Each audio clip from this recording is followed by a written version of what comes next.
वो जुल्म था। वो जुल्म को बर्दाश्त करना हमारी मजबूरी था। जाहिर है हमारे अजदाद 47 में यहीं रुक गए थे क्योंकि ये उनका वतन था। उन्हें मालूम नहीं था वो किससे बात कर रहे हैं। मेरे कितने बैंक अकाउंट्स हैं विदेशों में, कितने होटल्स हैं मेरे, कितनी जायदादें हैं विदेशों में। टॉयलेट भी था उसी में, स्टोर था, वही बेडरूम था, वही ड्राइंग रूम था, सब कुछ उसी में था। और रिहाई की जगह भी बहुत कम थी। जैसे ये दीवार सामने की, सुबह 5:30 बल्कि 6:30 बजे हम खोले जाते थे। जिस दिन हमसे ये अधिकार भी छीन लिया जाएगा तो फिर जिंदा रहने की भी जरूरत क्या रहेगी। सवाल कई हैं, जवाब भी कई होंगे। मेरे साथ आज एक ऐसी शख्सियत जुड़ रहे हैं जिनसे हम तमाम सवाल पूछेंगे और हमारे सामने तमाम जवाब भी दिए जाएंगे। मेरे साथ इस वक्त मौजूद हैं समाजवादी पार्टी के फाउंडर मेंबर, पूर्व सांसद, पूर्व मंत्री और रामपुर के मौजूदा विधानसभा विधायक मोहम्मद आजम खान, और इनसे हम जानेंगे कई सवाल। सर, सबसे पहले मैं जानना चाहूँगी कि रामपुर में चुनाव हो रहा है, जनता फिर वोट करने जा रही है, आप लोगों के बीच जा रहे हैं, किस तरीके का रिस्पांस आपको मिल रहा है? अच्छा है रिस्पांस, और होना भी चाहिए अच्छा, इसलिए कि हमने यहाँ 42 साल, तकरीबन 43 साल अच्छा ही किया है। नफ़रत के बीज नहीं बोए हैं। जब नफ़रत के बीज नहीं बोए हैं तो नफ़रत की खेतियाँ भी नहीं काटेंगे। बहुत काम किया है। यही वजह है कि 10 बार विधायक रहे, राज्यसभा के मेंबर रहे, लोकसभा के रहे, लीडर अपोजिशन रहे, 4 बार मिनिस्टर रहे, अब भी विधायक हैं, तो कुछ तो होगा ना। इतने लंबे संघर्ष के बाद आप वापस आए, रामपुर की जनता से जब मिलते हैं कैसा महसूस वो संघर्ष नहीं था, वो जुल्म था। वो जुल्म को बर्दाश्त करना हमारी मजबूरी था। जाहिर है हमारे अजदाद 47 में यहीं रुक गए थे क्योंकि ये उनका वतन था और है आज भी। तो अजदाद की उस नेक नियति या गलती की सज़ा अब कितनी नस्लें और भुगतेंगी ये तो आने वाला वक्त ही बताएगा। आप जुल्म की बात कर रहे हैं, क्या कुछ आपने वहां सहा है? क्या अनुभव आपका वहां रहा है? देखिए, वो तो बड़ी लंबी दास्तान है, उसके लिए तो आपको कई दिन चाहिए हैं। लेकिन ये शायद मालूम होगा आपको कि जब जालिमों ने मजलूमों पर बहुत जुल्म करना शुरू किए और दुनिया लोकतंत्र की तरफ आगे बढ़ने लगी, आज़ादी चाहने लगी, तो उन लोगों को, जिन लोगों ने आज़ादी चाही, उन लोगों को दबाने के लिए जो सबसे बड़ा हथियार था वो सॉलिटरी कन्फाइनमेंट था। किसी ऐसे शख्स को जो हर वक्त लोगों के बीच रहता हो, भीड़ में रहता हो, उनकी अच्छाई के लिए, उनके कामों के लिए या आज़ादी के लिए, उसको किसी तन्हा कोठरी में बंद कर दिया जाए, ये सज़ा उसको मौत से भी बदतर होती है। पूरी दुनिया ने इस कानून को बदल दिया। उन लोगों के तजर्बात के बाद असल नेल्सन मंडेला ने किताब लिखी और बहुत से लोगों ने लिखी। वही नेल्सन मंडेला जो तकरीबन सारी ज़िंदगी कैद में रहे, वही प्रेसिडेंट भी बने। उन जैसे लोगों के तजर्बों के बाद दुनिया का कानून बदला गया और हिंदुस्तान का भी बदला गया। लेकिन मैं नहीं समझ पा रहा हूँ कि बदले हुए कानून के तहत 27 महीने सॉलिटरी कन्फाइनमेंट मेरा कैसे चलता रहा। लेकिन क्योंकि कोई सुनने वाला ही नहीं था, आवाज़ बाहर जा ही नहीं सकती थी, कोई मुलाकात नहीं होती थी, तो सिवाय सहने के और कोई रास्ता भी नहीं था। उसे संघर्ष नहीं कहेंगे, जुल्म को बर्दाश्त करने की कुव्वत कहेंगे जो मुझ में बहुत ज़्यादा है।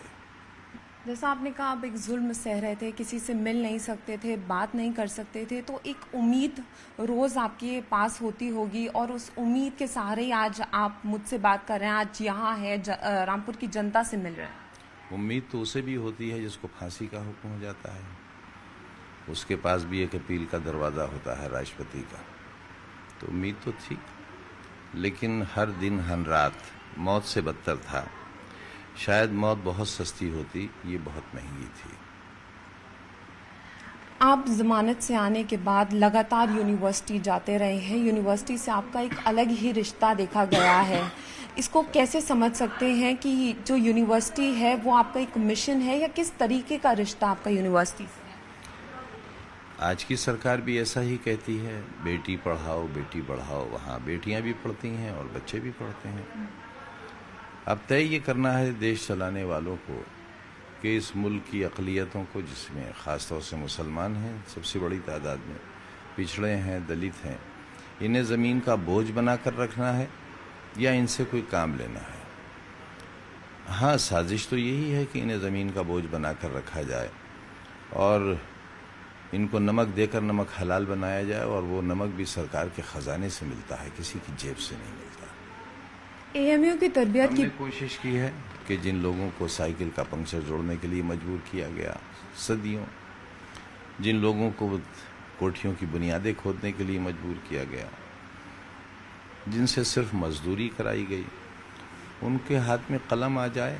अगर वो डॉक्टर इंजीनियर न बन सके तो कम से कम क्लर्क और चपरासी ही बन जाएं। जिस दिन हमसे ये अधिकार भी छीन लिया जाएगा तो फिर जिंदा रहने की भी ज़रूरत क्या रह जाएगी। एएमयू यूनिवर्सिटी की तरबियत को देखते हुए आपने ये कदम उठाया, आपने सोचा कि जो तरबियत वहाँ है वही यहाँ भी लाई जाए? कोशिश तो उससे बेहतर की है, कर नहीं सके क्योंकि उस वक्त की सरकार ने सर सैयद के साथ, मदन मोहन मालवीय जी के साथ बहुत अच्छा सलूक किया था। इन लोगों को सर और खान बहादुर के खिताब भी दिए थे। सॉरी, सर सैयद को यूनिवर्सिटी की सारी ज़मीन नवाब छतारी ने दी थी। मदन मोहन मालवीय जी को यूनिवर्सिटी की सारी ज़मीन राजा साहब ने दी थी और उन पर कोई मुकदमा नहीं था। आज मुझसे पूछा जाता है ज़मीनों की मिल्कियत के बारे में।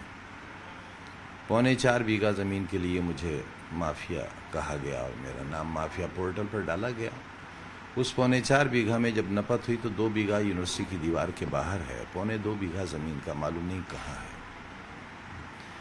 उसके मालिकों से मैंने बारहा कहा कि आप नहीं मालूम है, फिर भी उसका जो भी रेट है, जो इस ज़मीन का रेट है, उसके हिसाब से ले लीजिए।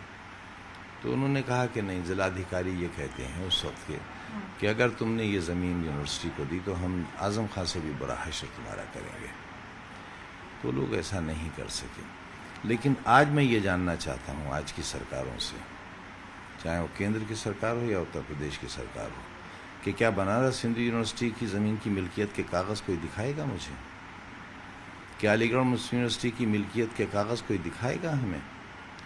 अगर उन ज़मीनों के कागजात आज मौजूद हैं तो मैं यूनिवर्सिटी ही छोड़ने के लिए तैयार हूँ। और जितनी यूनिवर्सिटियाँ बनी हैं उत्तर प्रदेश में या हिंदुस्तान में, उनके लिए जो कानून बनता है, जब किसानों से ज़मीनें ली जाती हैं तो उसके लिए एक स्पेसिफिक पीरियड होता है कि अगर इतने दिन में ये काम नहीं किया गया तो किसानों को ज़मीन वापस कर दी जाएगी, क्योंकि एक मकसद के लिए ली जाती है। 99% ज़मीन ऐसे लोगों ने ले ली है जिन्होंने आज तक यूनिवर्सिटी का या कॉलेज का काम भी शुरू नहीं किया गया, लेकिन उनसे नहीं पूछा गया।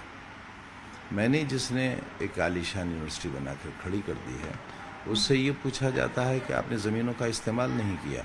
सारी ज़मीनों पर 5 साल में आपको इमारतें बनाना थीं। कोई जादू था मेरे पास?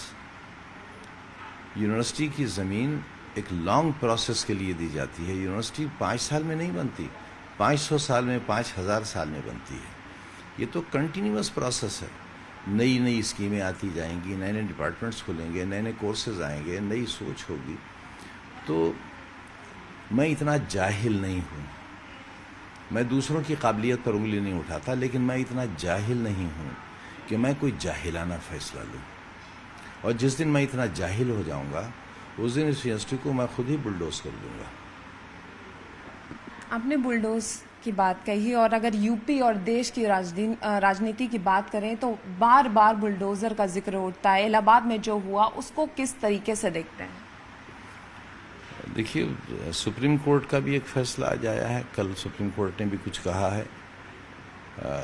हो सकता है हमें सीख मिले इससे कि राजनीतिक इंतकाम अच्छी बात नहीं है और सत्ता की दावेदारी और ठेकेदारी किसी की नहीं है।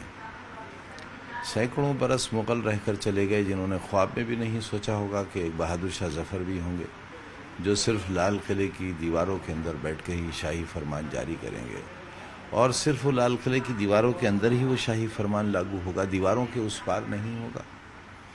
अंग्रेज़ों ने भी नहीं सोचा था कि वो चले जाएंगे। कांग्रेस ने भी नहीं सोचा था कि उनका ये हश्र होगा कि विधान परिषद में एक भी उनका कैंडिडेट नहीं होगा, ज़ीरो नील हो जाएंगे। तो किसी की इजारादारी नहीं है, किसी की इजारादारी नहीं है। जिन्हें आना है उन्हें जाना भी है। जिस तरह रात को दिन और दिन को रात बदलती है, मौसम बदलते हैं, उस तरह सत्ताएं और सरकारें भी बदलती हैं। जो हम आने वाले लोगों के लिए एक सबक छोड़कर जा रहे हैं, जो तरीक़ा कार छोड़कर जा रहे हैं, जो तरीक़ा सरकार छोड़कर जा रहे हैं, उसकी तकलीफ़ तो उन्हीं लोगों की होगी जो कांटे बिछाएंगे। क्या आपको लगता है आज की सियासत और 20 साल पहले की सियासत में बहुत फ़र्क है और आज के टाइम पे सियासत करना आसान है? शराफत थी पहले, वज़ादारी थी, रवादारी थी।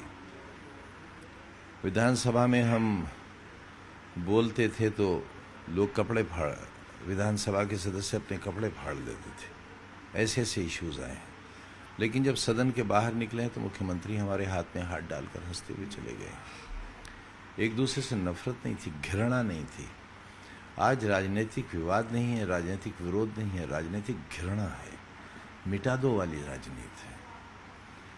पहले त्योहारों पर, ईद हो, दिवाली हो, होली हो, उस पर ज़िले के बड़े अधिकारी नेताओं के घरों पर उन्हें मुबारकबाद देने जाते थे। आज अगर किसी नेता के यहाँ कोई अधिकारी चला जाएगा तो उसकी नौकरी खतरे में आ जाएगी। तो बिल्कुल ही सब कुछ बदल गया। आज जुमा है, जुमे की नमाज के बाद जिस तरीके से प्रदर्शन हुए और आज यूपी में कई राज्यों में हाई अलर्ट भी, इसको किस तरीके से देख रहे हैं? क्योंकि कई जगह देखा जा रहा है सिक्योरिटी बहुत टाइट है, इसको कैसे देख सकते? ये माहौल किसने बनाया है? इसके लिए कौन जिम्मेदार है?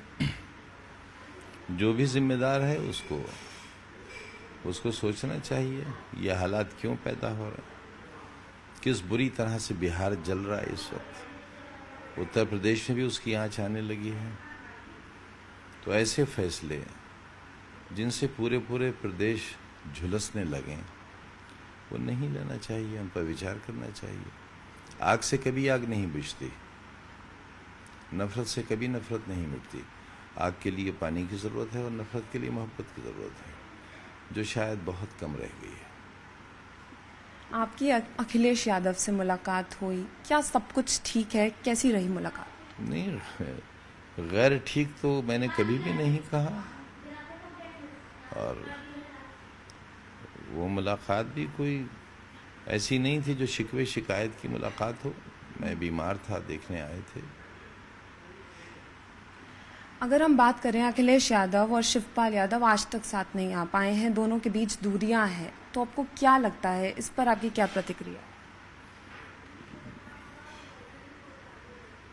बेहतर होता दूरियां ना होती, लेकिन किसकी कम गलती है किसकी ज़्यादा है, ये तो अभी मुझे जेल से आए चंद रोज़ ही हुए हैं, और आते ही मैं अपने इलाज में मसरूफ़ हो गया, और फिर चुनाव में भी वक्त देता हूँ, यूनिवर्सिटी और स्कूलों को भी देखता हूँ। तो अभी मौका नहीं मिला है, लेकिन कोशिश करूँगा इस बात की कि बिखरे हुए तिनकों को एक बार फिर आशियाना बनाने के लिए तैयार किया जाए। क्या आपको लगता है ये बिल्कुल सही वक्त है कि दोनों को एक साथ आ जाना चाहिए? देखिए, जब आ जाए तभी सही वक्त है।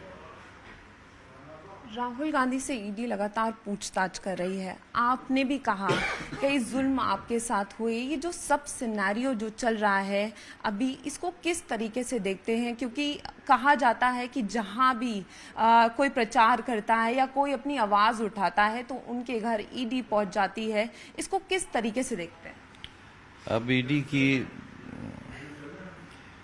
खूबी के बारे में इससे ज़्यादा मैं क्या आपसे अर्ज़ करूं कि 5 महीने मेदांता हॉस्पिटल में रहने के बाद जब मैं सीतापुर जेल वापस आया, और वहाँ भी 5 महीने एक कमरे में बंद रहा, सेंट्रली एयर कंडीशन हॉस्पिटल था, सिर्फ एक शीशा लगा था, सील्ड, जिससे पता चलता था कि दिन है।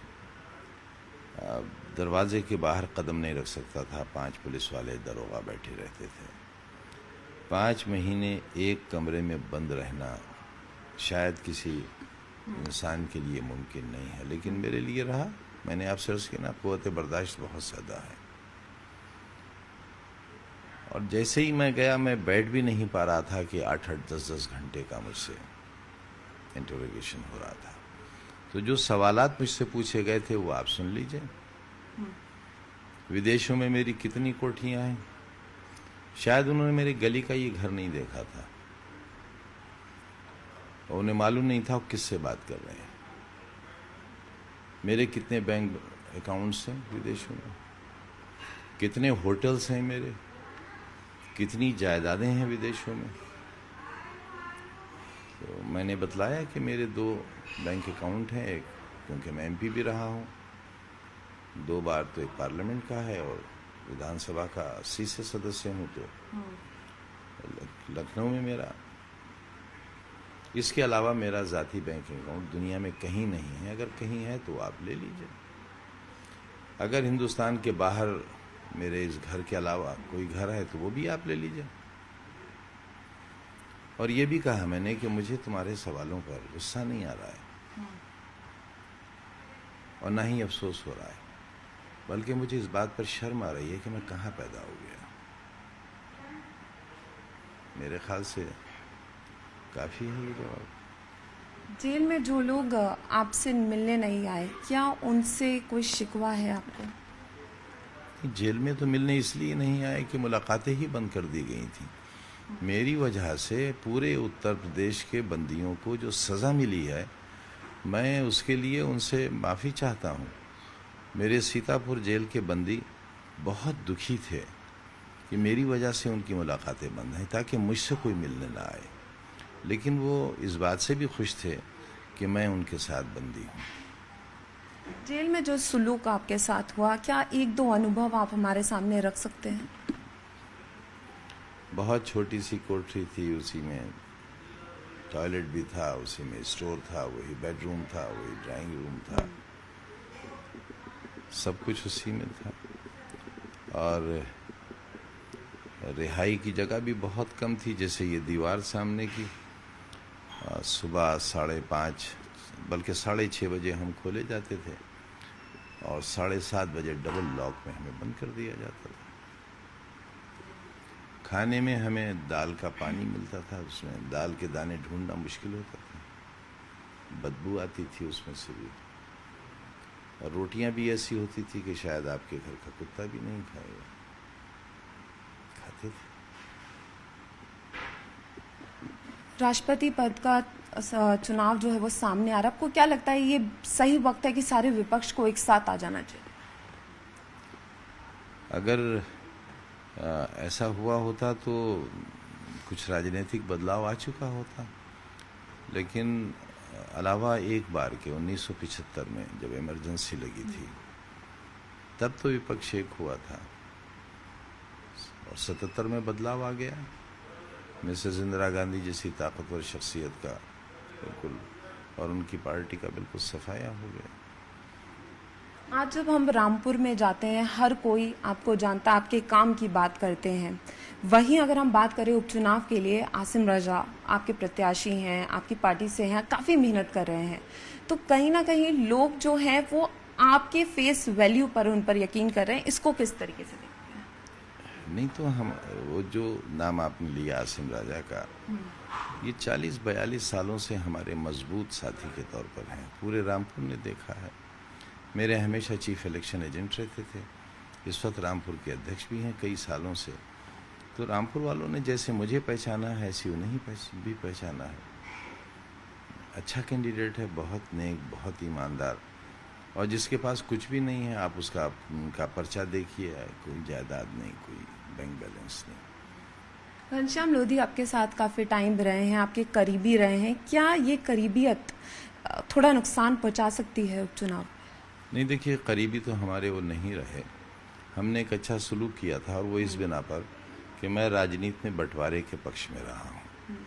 मसलन मैं मंत्री था तो मैं चाहता था कि ज़िला अध्यक्ष दूसरे धर्म का हो, दूसरी ज़ात का हो। मुस्लिम एमएलएज अगर हैं यहाँ तो हिंदू एमएलएज भी हों। अगर नगर पालिका के अध्यक्ष एक ज़ात के हैं तो दूसरी ज़ातों के भी हों। आप अगर कम्बिनेशन देखेंगी तो पूरे ज़िले का आपको इसी तरह का मिलेगा। उसी के मद्देनज़र हमने लोधी बिरादरी जो अच्छी खासी तादाद में है हमारी, उनको ये संदेश देने के लिए लोध साहिबान को कि हमारे लिए वो गैर नहीं है, अपने हैं। आप सभी ये जानते हैं कि एमएलसी का वो चुनाव में जिसका भी नाम चाहता वही जीतता।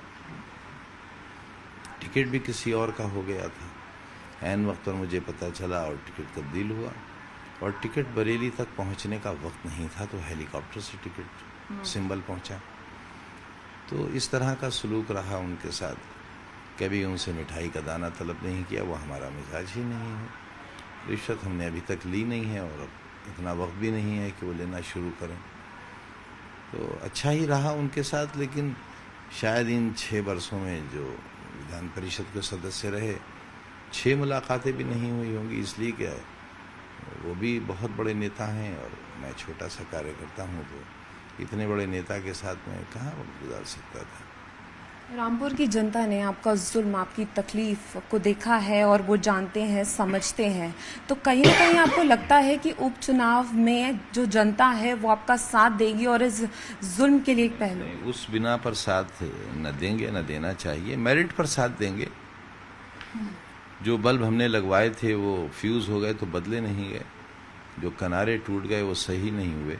हाँ, नाम जरूर बदले गए, नामों पर नाम सवार कर दिए गए। जैसे घोड़े पर सवारी की जाए तो घोड़े पर सवारी नहीं हुई, घोड़े पर गधा बैठा दिया गया। अब घोड़े पर घुड़सवार हो तो घोड़ा चले। अब जो घोड़े पर आप टट्टू बैठा देंगे, घोड़े पर गधा बैठा देंगे, घोड़े पर खच्चर बैठा देंगे तो घोड़ा भी बैठ जाएगा। कांग्रेस ने तो इस रेस में पार्टी नहीं लिया, बिल्कुल पीछे हट गई, तो इसको किस तरीके से देख रहे हैं? अब देखिए, जो लोग हो सकते थे उनके तो परिवार में इस तरह का मामला है कि जो लोग कब्र में पैर लटकाए बैठे हैं वो भी यूनिवर्सिटी को सरकार का कब्जा कराने की बात करते और करती हैं। जिन्हें अल्लाह अल्लाह करना चाहिए, अपने आखिरी दिनों में अपने आमाल की दुरुस्तगी करना चाहिए। अपने अगर नेकियां हैं तो उसके लिए खुश होना चाहिए, और अगर नेकियों की कमी है तो तौबा करना चाहिए। वो तौबा के बजाय यूनिवर्सिटी की बर्बादी चाहते हैं, रामपुर की बर्बादी चाहते हैं। और एक ही घर में भाजपा का भी झंडा लगता है और एक ही घर में कांग्रेस का झंडा भी लगता है। एक ही दरवाजे पर भाजपा के नेताओं का भी होर्डिंग होता है और कांग्रेस के नेताओं का भी होर्डिंग होता है। तो ये जो कम्बिनेशन है भाजपा और कांग्रेस का, ये वैसा ही लगता है जैसे कांग्रेस का जब कोई नेता कांग्रेस छोड़ता है तो न तो वो समाजवादी में जाता है, न वो बहुजन समाज में जाता है, न किसी और पार्टी में जाता है, और निकलकर सीधा भाजपा में जाता है। तो कांग्रेस का बाहर भी इस तरह का मामला रहा है, और आप अगर हो सकता है वो होर्डिंग लगा हो तो ना हो तो उसके फोटोज होंगे, वो आप देख सकते हैं। खुलेआम समर्थन की भी बात होती है ना, समर्थन तो हो ही नहीं सकता हमें भाजपा को, खुलेआम समर्थन भी कहीं ना कहीं। तो महलों ने काम ही है। गुलाम रहता तो ये नवाब रहते। तो इन लोग ये तो पता नहीं इन्हें कैसे राष्ट्र का हिस्सा मान लिया गया आज़ादी के वक्त। इस तरह के तमाम लोग, नवाब, राजे, रजवाड़े, जो अंग्रेज़ी सरकारों को यहाँ चला रहे थे, उनके मुंशी थे यहाँ। ये अंग्रेज़ों के मुंशी ही तो थे। गोरी चमड़ी हो जाने से तो ज़रूरी नहीं है ना कि कोई इंसान अच्छा बन जाए। सर, एक अंतिम सवाल, उपचुनावों को लेकर क्या उम्मीद है और क्या लगता है क्या होगा? देखिए, मैं कोई ज्योतिष तो हूँ नहीं। अब देखिए, आप लगातार मेहनत कर रहे हैं तो उससे आपको रिस्पॉन्स करना चाहिए। अब देखिए, यहाँ तो ऐसे कैंडिडेट भी लड़े हैं जिनका निशान झाड़ू था और झाड़ू के तिनकों बराबर भी उन्हें वोट नहीं मिले, आधे तिनके भी नहीं जमा कर पाए। और जो राष्ट्रीय अंतर्राष्ट्रीय पार्टी है कांग्रेस की, उसके कैंडिडेट को भी 3,500 वोट मिले। तो माशाल्लाह यहाँ बड़े बड़े नेता हैं, बड़े बड़े नेता हैं। 3,500 वोट वाले मुखालिफत करेंगे तो नुकसान तो होगा ही, और 1,000-1,200 वोट वाले मुखालिफत करेंगे तो उसका भी नुकसान होगा। बहुत बहुत शुक्रिया सर हमसे बात करने के लिए। तो आप लगातार मोहम्मद आज़म खान को सुन रहे थे, जो अपने संघर्ष में जुल्म के बारे में बता रहे थे, जेल में जो जो हुआ उन अनुभवों को हमारे सामने रखा, और जिस तरीके से उपचुनाव है, लगातार मेहनत जारी है। अब 26 को देखना होगा कि जीत किसके खेमे में आती है। तो कैमरामैन सोनू के साथ फराह खान, न्यूज़ 18 रामपुर।